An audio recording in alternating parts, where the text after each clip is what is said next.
Kita sambung kepada subtopik seterusnya 9.4. Di sini akan bermula penggunaan, kita kata penggunaan ataupun kegunaan proses pembezaan yang kita belajar daripada subtopik yang terdahulu.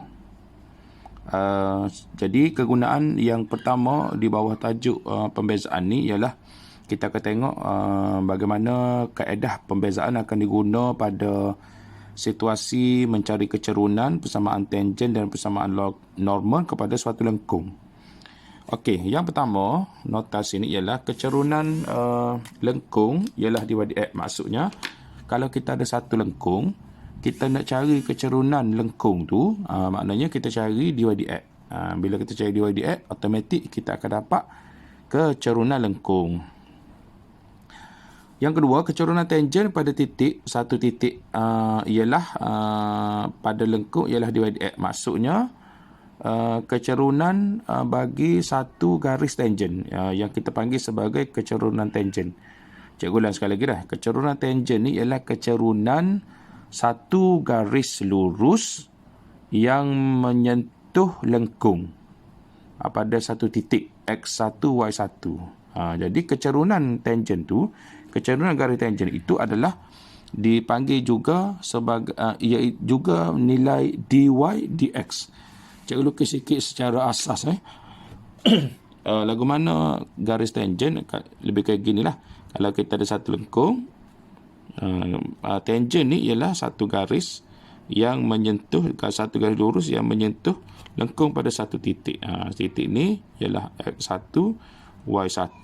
Maknanya garis ni akan dipanggil sebagai garis tangen. Jadi bila dia garis tangen, maka kecerunan dia, kecerunan garis itu akan dipanggil kecerunan tangen. Kecerunan tangen ni lah juga dy dx. Jadi kena nak cari kecerunan tangen, dy dx lah. Okey. Yang ketiga, untuk mencari persamaan tangen. Bila nak cari persamaan, seperti mana yang kita pernah belajar dalam bab geometri koordinat, kalau garis ni garis lurus, maka dia akan ada satu persamaan. Ini bersama lah. Jadi bila garis tangen ni adalah satu garis lurus, maka dia akan ada persamaan dia. Jadi nota yang ketiga, untuk cari persamaan tangen, dia ada formula y tolak y1 dy dx ni kecerunan dia lah, kecerunan garis tangen tu lah. X tolak X1. Formula ni sebenarnya formula yang pernah belajar jumpa di bawah tajuk geometri koordinat. Yang keempat, nota yang keempat, kecerunan normal. Kecerunan normal ni gini kaedah dia. Pertamanya pelajar kena faham garis normal. Garis normal ni adalah satu garis yang bersilang dengan garis tangen secara 90 darjah. Situ pelajar kena faham. Jadi contoh ilustrasi cikgu nak tunjuk sini, maknanya kalau garis gambar rajah cikgu lukis dengan pen merah ni, garis lurus ni adalah garis tangen. Jadi garis normalnya dia bersilang kat ni. Dia bersilang pada satu titik S1 Y1 juga. Cuma garis warna merah warna biru ni dia bersilang secara 90 darjah. Dah okey, maknanya garis biru ni, inilah yang dipanggil sebagai garis normal. Dan kecerunan garis normal, kecerunan garis warna biru itu akan dipanggil sebagai kecerunan normal. Okey, dan kalau pelajar ingat di bawah tajuk geometri koordinat, kalau dua garis yang bersilang 90 darjah, dia akan ada satu formula lagi, iaitu jika kecerunan kedua-dua garis M1 didarab dengan M2, maksudnya M1 ni kecerunan garis tangen, M2 ni kecerunan garis normal. Kalau didarab dua kecerunan tu, dia akan dapat nilai negatif 1. Okay, ini satu formula. So, formula hasil darab dua kecerunan bagi garis yang berserenjang ataupun yang bersilang secara 90 darjah. Dia akan dapat negatif 1. Ini formula yang pelajar jumpa dah dalam bab geometri koordinat. Okey. Jadi nota yang kelima sini dia nak cari persamaan normal seperti mana tadi jugalah. Bila kita ada garis lurus ni. Cikgu lukis dengan pen warna biru ni. Bila kita ada garis lurus, maka kita akan ada persamaan dia lah. Nanti kita cari persamaan lepas ni. Kita perlu kena ada nilai kecerunan, dan kita kena cari nilai, kita kena ada satu koordinat untuk cari persamaan dia. Okey. Kita pergi contoh beberapa contoh yang kita boleh ambil sini. Contohnya cikgu ambil soalan 1A 1A. Dia suruh cari kecerunan lengkung. Cari kecerunan lengkung.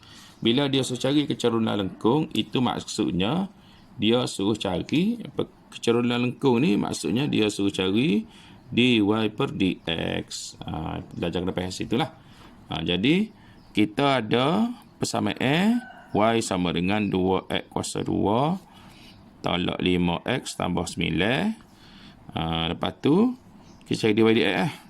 Cari dy dx, kita akan dapat 4x tolak 5. Okey, dapat dy dx sama dy dx. Dan kalau pelajar perhatikan, kecerunan lengkung dia mesti ada pada satu titik. Dia mesti merujuk pada satu titik. Kecerunan, nak kira kecerunan lengkung tu mesti merujuk kepada suatu titik, yang mana dia bagi dah situ kecerunan lengkung yang kita nak cari ni pada titik 27. Maknanya dalam dy dx kita ni, tepat x ni boleh diganti dengan nilai 2 lah.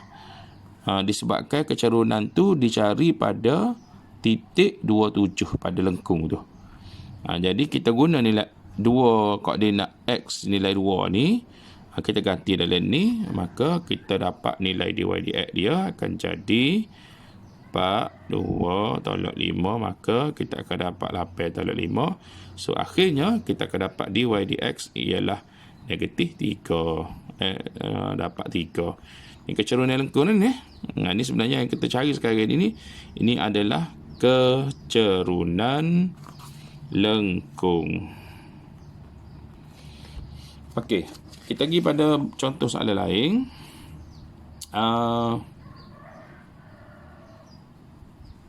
Soalan nombor 3B 3B. Dia ayat sini kecerunan lengkung y ax kuasa 2 tambah bx pada titik negatif 2 negatif 0.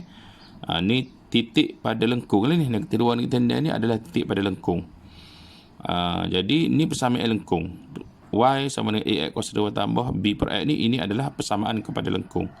Jadi ayat dia sini, dia ayat kecerunan lengkung ialah 10. Jadi kecerunan lengkung 10 ni ialah merujuk kepada nilai kecerunan lengkung. Jadi kena faham lah. Sini kena faham sini, yang dia nak rayak nilai 10 tu, nilai 10 dia nak rayak ni ialah nilai dy dx. Dy dx ialah 10. Situ. Sebab 10 ni adalah merujuk kepada nilai kecerunan lengkung. Okey. Jadi 3B 3B. Jadi kita sudah dapat dy dx ialah 10.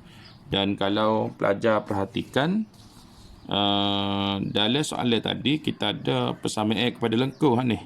Y sama dengan ax kuasa 2 tambah b per x, persamaan kepada lengkung. Jadi kita ada y sama dengan ax kuasa 2 tambah b per x. Jadi daripada persamaan ni kita boleh cari, kita boleh cari dy dx. Kita boleh terbitkan dy dx dia. Okey. Jadi sebelum tu kita x bawah b tu kita naik atas dulu, dia jadi x.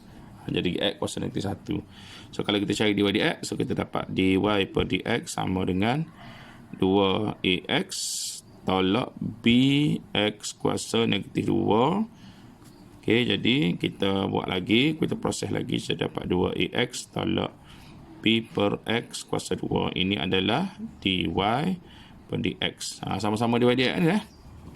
Kalau tengok, ni pun dy dx, ni dy dx, ni pun dy dx ni. Maksudnya 2ax tolak b per x kuasa 2 ni sebenarnya dia sama dengan ni, dengan 10 ni. So kita dapatlah satu persamaan A sini, iaitu 2AX tolak B per X kuasa 2 sama dengan 10. Dapat satu persamaan. Okey. Lupa tadi nak ajak soalan dia sebenarnya. Dia suruh cari nilai A dan nilai B. Berapa nilai A dan berapa nilai B. Okey. Soalan jadi kalau kita perhatikan di soalan 3B tadi, dia ada sebut satu ke titik pada lengkung, kecerunan 10 tu pada pada koordinat pada lengkung negatif 2 negatif 6. Maknanya ni nilai X, ni nilai Y ni kita boleh ganti nilai X negatif 2 ni dalam mana? Dalam ni boleh ganti dalam ni. Ganti dalam ni. So sini bila kita ganti pula X tu negatif 2,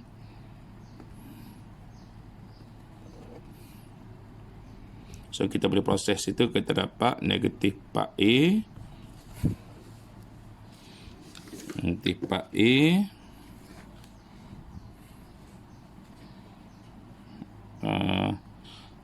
tolak B per 4 sama dengan 10. Okey. So ni kita boleh proses, kita akan dapat negatif 16A tolak B sama dengan 40. Okey, so kita dapat sini satu persamaan. Okey, persamaan yang pertama. Persamaan yang kedua, kita boleh cari menggunakan koordinat 2 negatif 16 ni, kita ganti dalam persamaan ni. Persamaan lengkung ni. So lagi kita boleh cari persamaan. Okey, jadi persamaan lengkung tu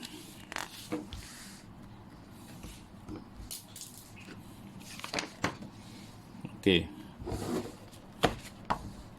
Persamaan lengkung tadi Y sama dengan AX kuasa 2 tambah B per X. Jadi kita ganti koordinat tu. Y kita ganti negatif 16. X kita ganti dengan negatif 2 tambah B per X 2. So kita proses sini, kita akan dapat 16 sama dengan 4A tolak B per 2. Okey, so kita buat darab silang. So kita dapat negatif 32 8A tolak B. Jadi kita dapat satu lagi persamaan yang kedua. Jadi kita guna persamaan, cikgu tulis balik persamaan yang pertama tadi, negatif 16A tolak B sama dengan 40. Ini persamaan yang pertama. So kita gunakan kedua-dua persamaan ni untuk kita cari nilai A dan nilai B menggunakan kaedah persamaan serentak. Okey, cikgu buat kaedah penggantian persamaan serentak daripada persamaan pertama persamaan kedua. So bila kita buat kaedah penggantian, maka kita akan dapat nilai A sama dengan negatif 3. Kemudiannya kita ganti nilai A dalam mana-mana persamaan yang pertama ataupun persamaan yang kedua untuk mencari nilai B. Ataupun kita boleh ganti juga dalam ni. Ganti dalam ni. So sini kita akan ganti B sama dengan 8A, kita ganti dengan negatif 3 tambah 32. Okey. Maka B kita akan dapat nilai 8. So siaplah soalan 3B tadi, iaitu untuk mencari nilai A dan juga nilai B.